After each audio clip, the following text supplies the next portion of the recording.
ನಮಸ್ಕಾರ ಸ್ನೇಹಿತರೆ.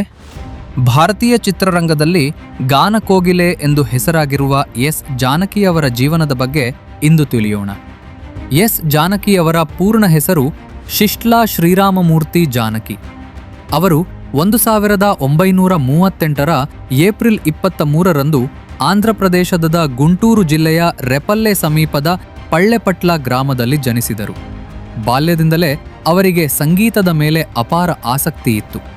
ಯಾವುದೇ ಔಪಚಾರಿಕ ಸಂಗೀತ ಶಿಕ್ಷಣವನ್ನು ದೀರ್ಘಕಾಲ ಪಡೆದಿರದಿದ್ದರದಿದ್ದರೂ ತಮ್ಮ ಶ್ರದ್ಧೆ ಮತ್ತು ಅಭ್ಯಾಸದಿಂದ ಅದ್ಭುತ ಗಾಯಕಿಯಾದರು.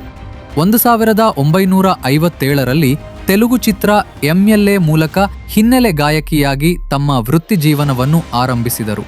ನಂತರ ಕನ್ನಡ, ತಮಿಳು, ತೆಲುಗು, ಮಲಯಾಳಂ, ಹಿಂದಿ, ಒಡಿಯಾ, ತುಳು, ಕೊಂಕಣಿ ಸೇರಿದಂತೆ ಅನೇಕ ಭಾರತೀಯ ಭಾಷೆಗಳಲ್ಲಿ ಹಾಡಿ ದೇಶದಾದ್ಯಂತ ಅಪಾರ ಜನಪ್ರಿಯತೆ ಗಳಿಸಿದರು.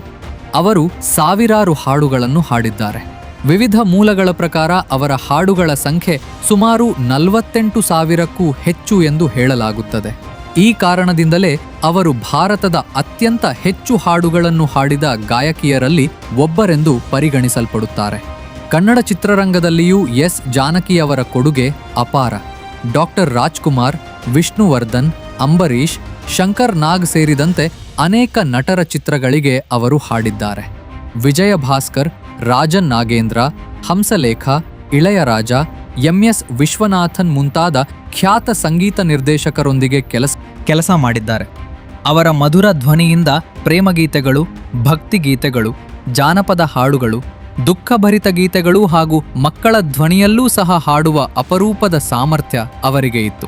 ಅದಕ್ಕಾಗಿಯೇ ಅವರನ್ನು ಭಾರತೀಯ ಸಂಗೀತ ಲೋಕದ ಅತ್ಯಂತ ಬಹುಮುಖ ಗಾಯಕಿಯರಲ್ಲಿ ಒಬ್ಬರೆಂದು ಗೌರವಿಸಲಾಗುತ್ತದೆ. ಅವರ ಸಾಧನೆಗಾಗಿ 4 ರಾಷ್ಟ್ರೀಯ ಚಲನಚಿತ್ರ ಪ್ರಶಸ್ತಿಗಳು, ಅನೇಕ ರಾಜ್ಯ ಸರ್ಕಾರಗಳ ಅತ್ಯುತ್ತಮ ಗಾಯಕಿ ಪ್ರಶಸ್ತಿಗಳು ಮತ್ತು ಹಲವಾರು ಜೀವಮಾನ ಸಾಧನೆ ಗೌರವಗಳು ಅವರಿಗೆ ಲಭಿಸಿವೆ. ಆದರೆ ಅನೇಕರಿಗೆ ತಿಳಿಯದ ಒಂದು ಸಂಗತಿ ಇದೆ. 2013ರಲ್ಲಿ ಭಾರತ ಸರ್ಕಾರ ಘೋಷಿಸಿದ ಪದ್ಮಭೂಷಣ ಪ್ರಶಸ್ತಿಯನ್ನು ಎಸ್ ಜಾನಕಿಯವರು ಸ್ವೀಕರಿಸಲಿಲ್ಲ. ತಮ್ಮಂತಹ ಹಿರಿಯ ಕಲಾವಿದರಿಗೆ ಈ ಗೌರವ ಬಹಳ ತಡವಾಗಿ ಬಂದಿದೆ ಎಂದು ಹೇಳಿ ಅವರು ಅದನ್ನು ಗೌರವಪೂರ್ವಕವಾಗಿ ನಿರಾಕರಿಸಿದರು. ಈ ನಿರ್ಧಾರ ದೇಶದಾದ್ಯಂತ ವ್ಯಾಪಕ ಚರ್ಚೆಗೆ ಕಾರಣವಾಯಿತು.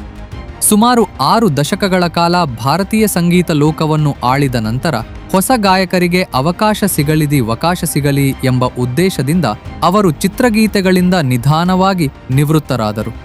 ಇಂದು ಕೂಡ ಎಸ್ ಜಾನಕಿಯವರ ಹಾಡುಗಳು ಲಕ್ಷಾಂತರ ಸಂಗೀತ ಪ್ರಿಯರ ಮನಸ್ಸಿನಲ್ಲಿ ಜೀವಂತವಾಗಿವೆ. ಅವರ ಧ್ವನಿ ಕಾಲ ಕಳೆದರೂ ತನ್ನ ಮಧುರತೆಯನ್ನು ಕಳೆದುಕೊಳ್ಳದ ಅಪರೂಪದ ಸಂಗೀತ ಪರಂಪರೆಯಾಗಿದೆ. ನಿಮಗೆ ಎಸ್ ಜಾನಕಿಯವರ ಯಾವ ಹಾಡು ಹೆಚ್ಚು ಇಷ್ಟ? ಕಾಮೆಂಟ್ಸ್ನಲ್ಲಿ ತಿಳಿಸಿ. ಇಂತಹ ಇನ್ನಷ್ಟು ಸಂಗೀತ ಮತ್ತು ಇತಿಹಾಸದ ಕಥೆಗಳಿಗಾಗಿ ನಮ್ಮ ಚಾನಲ್ ಅನ್ನು ಸಬ್ಸ್ಕ್ರೈಬ್ ಮಾಡಿ. ಧನ್ಯವಾದಗಳು.